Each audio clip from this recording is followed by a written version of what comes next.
दोस्तों welcome back my YouTube channel.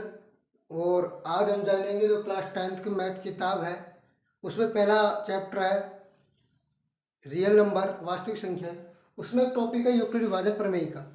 तो इस प्रमेय के बारे में जानेंगे, इसका उपयोग कैसे होता है और ये क्या है प्रमेय का। तो चैनल पर नए हो तो चैनल को सब्सक्राइब कर दीजिए और जानते हैं ये क्या है। तो जो यूक्लिड विभाजन प्रमेय का है, ये यूक्लिड विभाजन प्रमेय का ये दो धनात्मक संख्याओं का एचसीएफ ज्ञात करने के लिए काम में ली जाती है। किन्हीं दो धनात्मक संख्याओं का एचसीएफ ज्ञात करने के लिए काम में ली जाती है। तो कैसे ज्ञात करते हैं तो देखते हैं। तो माना दो धनात्मक संख्याएं ए और बी, तो इसको लिख लेना साथ के साथ। माना दो धनात्मक संख्याएं ए और बी है। अब यहाँ पर हम मान लेते हैं ए बी से बड़ी है, कोई सी मान लो धनात्मक संख्या। तो बराबर तो नहीं, बराबर तो होती है लेकिन ये ए और बी अलग अलग संख्या है, तो ये तो बड़ी होगी या छोटी है एक। तो हम ए को बड़ी मान लेते हैं बी से। ए का ए की तरफ मुंह खुला है चिन्ह का, तो ए बड़ी है बी से, बी छोटी है। ठीक, तो जो इनका एचसीएफ निकलता है वो यूक्लिड विभाजन प्रमेय में कैसे निकालते हैं इनका एचसीएफ देखना। तो ए है वो बी क्यू प्लस आर। अभी बताते हैं यहाँ पर क्या है। ए और बी तो है ही संख्या है, धनात्मक संख्या है। क्यू या क्या है, पूर्णांक संख्या है। पूर्णांक संख्या, पूर्णांक संख्या क्या होती है, पूर्णांक संख्या होती है -1 -2 0 +1 +2 सभी संख्याएं। नेगेटिव में भी इन्फिनिटी तक और पॉजिटिव में भी अनंत तक। तो क्यू क्या पूर्णांक संख्या, वैसे क्या क्यू यहाँ पर हम क्या लिखेंगे, तो क्यू लिखेंगे यदि ए कोई संख्या है तो इसमें जो बी छोटी संख्या है उसका भाग कितनी बार जा रहा है, यानी कि भागफल कितना आ रहा है। ये जो बी का भाग हम ए में देख, तो यहाँ पर जो भागफल आएगा वो ये क्यू है। क्या है ये क्यू, और जो शेषफल है वो आर है। ये क्या है, शेषफल आर है। तो ये हमारा शेषफल है आर। यहाँ पर दो कंडीशन है। पहली कंडीशन क्या है, यदि आर 0 के बराबर है, आर 0 के बराबर है यानी शेषफल हमारा 0 है, तो ये बी है, तो बी एचसीएफ होगा किसका, ए और बी का। तो बी एचसीएफ होगा ए और बी का। ठीक, गर्मी बहुत है। दूसरी कंडीशन, दूसरी स्थिति क्या है, दो कंडीशन है। तो दूसरी स्थिति क्या है, यदि हमारा शेषफल है, जो हम शेषफल है वो 0 नहीं आता है, शेषफल 0 नहीं आता है, यानी कि ये 0 के बराबर नहीं है। ठीक, 0 के बराबर, ये तो हो गया बराबर 0 के, और ये 0 के बराबर नहीं है। तो हमारा शेषफल 0 नहीं आता है, तो क्या होगा, तो 0 नहीं आएगा तो शेषफल आर है वो 0 से तो बड़ा होगा, क्योंकि 0 से छोटा तो होगा नहीं शेषफल। हो सकता है लेकिन मान लेते हैं 0 के बराबर नहीं है शेषफल, तो 0 से बड़ा होगा शेषफल। आर की तरफ खुला तो यानी ये शेषफल आर 0 से बड़ा होगा। और ये जो बी संख्या है हम जिसका भाग लेते हैं, भाजक जिसे हम भाजक कहते हैं, इस भाजक से छोटा होगा, क्योंकि यदि भाजक से बड़ा होगा तो भाग जाएगा, इसलिए शेषफल 0 से तो बड़ा होगा और भाजक से छोटा होगा। ये कंडीशन रहती है। तो इस समय जो बी और आर ये कंडीशन बन गई, ये वाली ए बड़ा है बी से, तो ये पूर्ण पूर्ण धनात्मक संख्या होगी। तो इन धनात्मक संख्याओं के लिए वापस यही जो यूक्लिड विभाजन प्रमेय है वो लग जाएगी, यूक्लिड विभाजन प्रमेय वापस लगा देंगे। तो इनमें क्या किस प्रकार होगा, v बराबर आर क्यू प्लस एस मान लेते हैं। यहाँ पर एस हमारा शेषफल बचता है।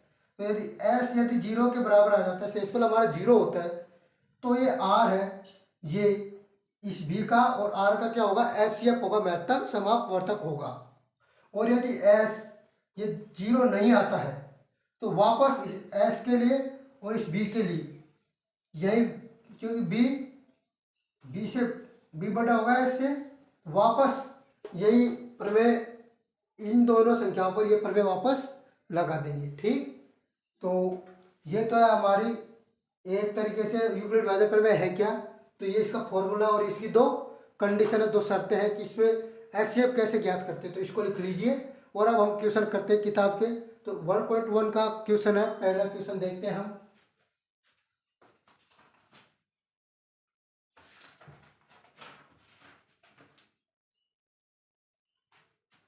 तो इसको मिटा देते हैं।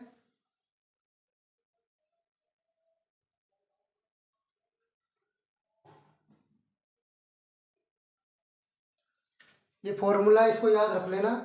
अब हम देखते हैं पहला क्वेश्चन, जो पहली प्रश्नावली 1.1, इसका पहला क्वेश्चन है और वो है 135 और 225 का एचसीएफ महत्तम समापवर्तक।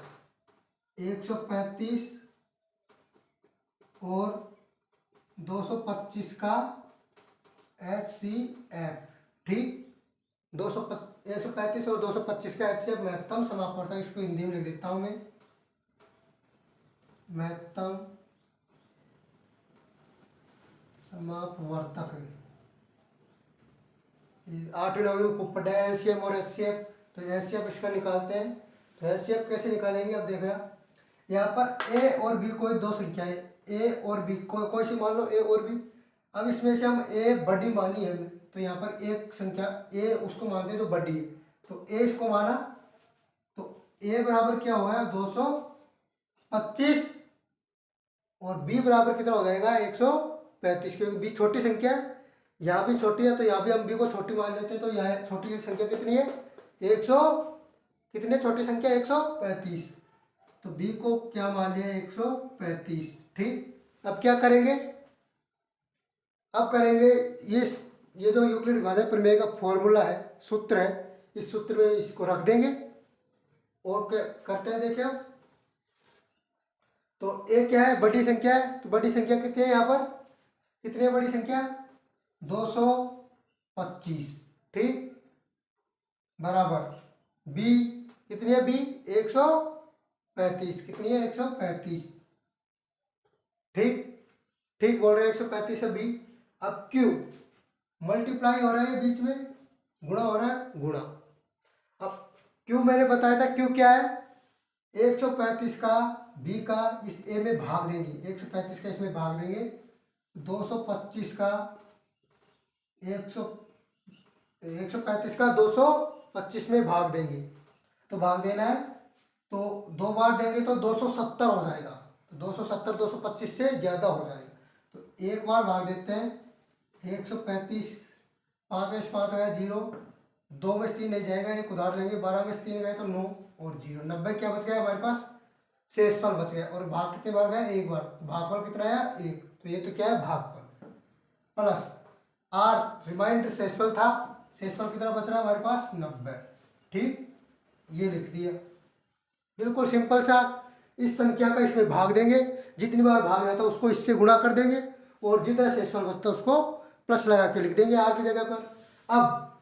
अब देखने वाली बात है, ये क्या है हमारा, क्या है आर है, तो ये आर हमने प्रमेय में बताया कि आर यदि 0 के बराबर नहीं है, शेषफल 0 के बराबर नहीं है, r does not equal 0, r 0 के बराबर नहीं है, शेषफल 0 नहीं है, तो हमारे पास यह शेषफल 0 नहीं है। यदि यहाँ पर ये 0 आ जाता, शेषफल 0 आ जाता, तो क्या होता, तो ये है, ये जो संख्या है ये एचसीएफ हो जाती, लेकिन हमारे पास जो शेषफल है वो 0 नहीं आया, तो वापस इस संख्या के लिए और इस संख्या के लिए, इस संख्या के लिए और इस दोनों संख्याओं के लिए, आर के लिए और बी के लिए ये सूत्र लगाएंगे। तो इसमें मान लिया ए बड़ी संख्या को माना हमने यहाँ पर, तो बड़ी संख्या इसमें से और इसमें से कौन सी है, ये है, तो इसको ए मान लिया और इसको बी मान लिया, तो यहाँ क्या लिखेंगे अब 135, 135 लिखेंगे, 135 बराबर बी कितनी है 90, यहाँ पर 90 लिखेंगे सूत्र में बी इंटू।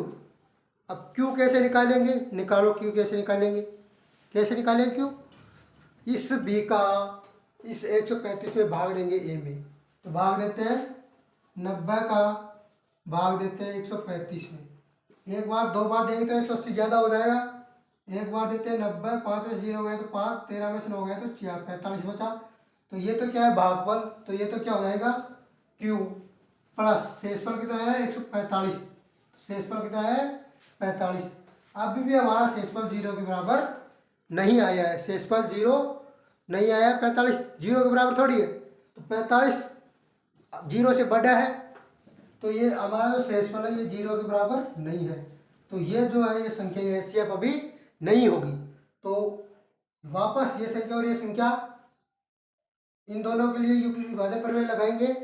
इस संख्या में बड़ी संख्या कौन सी है 90, इसको क्या मान लेंगे A और इसको B। ठीक, इसके लिए वापस लगाते हैं तो बड़ी संख्या को इधर लिखेंगे लेफ्ट हैंड साइड में। बड़ी संख्या कितनी है 90 बराबर 45, बट B लिखेंगे B Q। अब Q कैसे निकालेंगे, वही इस 45 का इस 90 में भाग देंगे। तो भाग देते हैं 90 में 45 का, दो बार जाएगा 90 आ जाएगा, कुछ नहीं बचेगा, शेषफल 0 बचेगा। कितना बचेगा 0। तो कितनी बार गया भाग, 2 बार, तो Q लिख देंगे यहाँ पर 2 प्लस शेषफल कितना बचा 0, शेषफल कितना बचा 0। अब हमारा शेषफल आ गया है कितना 0, शेषफल आ चुका है। ये R रिमाइंडर है वो कितना है 0 हमारे आ गया है।